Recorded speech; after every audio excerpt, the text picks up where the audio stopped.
ಇನ್ನು ರಾಜ್ಯ ರಾಜಕಾರಣದತ್ತ ಡಿ.ಕೆ. ಸುರೇಶ್ ಒಲವನ್ನ ತೋರಿಸ್ತಾ ಇದ್ದಾರೆ. ಅಣ್ಣನ ಸಮ್ಮತಿಗಾಗಿ ಕಾಯ್ತಾ ಇದ್ದಾರೆ ತಮ್ಮ ಸುರೇಶ್. 2028ರ ವಿಧಾನಸಭಾ ಚುನಾವಣಾ ತಯಾರಿಗೆ ಆರಂಭ ಮಾಡಿಕೊಳ್ತಾ ಇದ್ದಾರೆ. ಇನ್ನು ರಾಜ್ಯ ರಾಜಕಾರಣದತ್ತ ಡಿ.ಕೆ. ಸುರೇಶ್ ಒಲವನ್ನ ತೋರಿಸ್ತಾ ಇದ್ದಾರೆ. ಅಣ್ಣನ ಸಮ್ಮತಿಗಾಗಿ ಕಾಯ್ತಾ ಇದ್ದಾರೆ ತಮ್ಮ. 2028ರ ವಿಧಾನಸಭಾ ಚುನಾವಣಾ ತಯಾರಿ ಆರಂಭ ಆಗ್ತಾ ಇದೆ. ಇತ್ತ ಕೇಂದ್ರ ಸಚಿವ ಕುಮಾರಸ್ವಾಮಿ ಕೂಡ ರಾಜ್ಯ ರಾಜಕೀಯಕ್ಕೆ ಎಂಟ್ರಿ ಕೊಡಬೇಕು ಅನ್ನುವಂಥ ಹೇಳಿಕೆಗಳು ಬರ್ತಾ ಇದ್ವು, ಮಾತುಗಳು ಕೇಳಿ ಬರ್ತಾ ಇದ್ವು. ಅದರ ಬೆನ್ನಲ್ಲೇ ಇವಾಗ ಡಿ.ಸಿ.ಎಂ ಸಹೋದರ ಸುರೇಶ್ ಕೂಡ ರಾಜ್ಯ ರಾಜಕಾರಣದತ್ತ ನಿಗಾವನ್ನು ಹಾಯಿಸ್ತಾ ಇದ್ದಾರೆ. KMF ಅಧ್ಯಕ್ಷ ಗದ್ದುಗೆ ಸುರೇಶ್ ಹೆಸರು ಕೇಳಿಬರ್ತಾ ಇತ್ತು. ಸ್ವಪಕ್ಷೀಯರ ಪೈಪೋಟಿ ಕೂಡ ಇತ್ತು.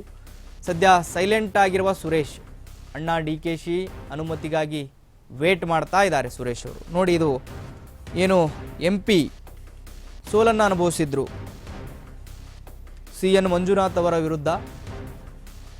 ಇವಾಗ ರಾಜ್ಯ ರಾಜಕಾರಣದತ್ತ ಒಲವನ್ನು ತೋರಿಸ್ತಾ ಇದ್ದಾರೆ ಡಿ.ಕೆ. ಸುರೇಶ್ ಅವರು. ಅದಕ್ಕೆ ಡಿ.ಕೆ. ಶಿವಕುಮಾರ್ ಅವರ ಅನುಮತಿಗಾಗಿ ಕಾಯ್ತಾ ಇದ್ದಾರೆ ಅಂತ ಹೇಳಿ ಕೇಳಿಬರ್ತಾ ಇದೆ. ಅವರೇನಾದರೂ ಅನುಮತಿ ಕೊಟ್ಟಿದ್ರೆ ಈಗ 2028ರ ವಿಧಾನಸಭಾ ಚುನಾವಣಾ ತಯಾರಿ ಆರಂಭ ಆಗುತ್ತೆ.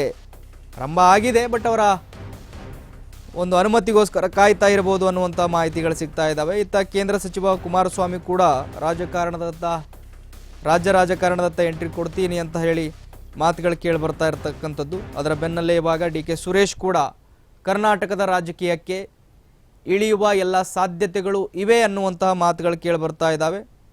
ಅದಕ್ಕೆ ಡಿ.ಕೆ. ಸುರೇಶ್ ಅವರ ಅನುಮತಿ ಬೇಕು ಅನ್ನುವಂಥದ್ದು ಕೂಡ ಮಾತುಗಳು ಕೇಳಿ ಬರ್ತಾ ಇರತಕ್ಕಂಥದ್ದು.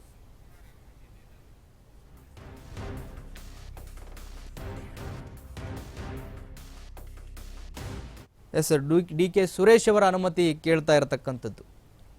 ಡಿ.ಕೆ. ಸುರೇಶ್ ಅವರು ಡಿ.ಕೆ. ಶಿವಕುಮಾರ್ ಅವರ ಅನುಮತಿ ಕೊಟ್ಟರೆ ರಾಜ್ಯ ರಾಜಕಾರಣಕ್ಕೆ ಬರುವಂಥ ಎಲ್ಲ ಸಾಧ್ಯತೆಗಳಿದ್ದಾವೆ.